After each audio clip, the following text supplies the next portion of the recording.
आता जे कडवं आहे त्याच्या मागचा अर्थ तुला माहित आहे? हे कडवं का लिहिलंय? नाही रे.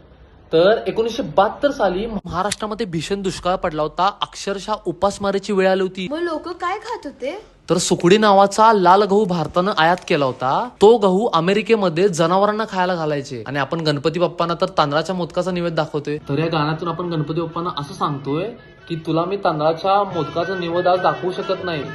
जो काही निवेद दाखवते तू स्वीकार कर आणि हे जे संकट आपल्यावर आलेलं आहे ते लवकरात लवकर तू दूर कर. आता हे तू कडवायला आणि आता तुला त्याचा अर्थ पण कळेल. नाव काढून पोतांदुळाचे केले मोदक लाल गव्हाचे, हाल ओळख साऱ्या घराचे, दिन येतील कारे सुखाचे, सेवा जाणून गोड मानून द्यावा आशीर्वाद आता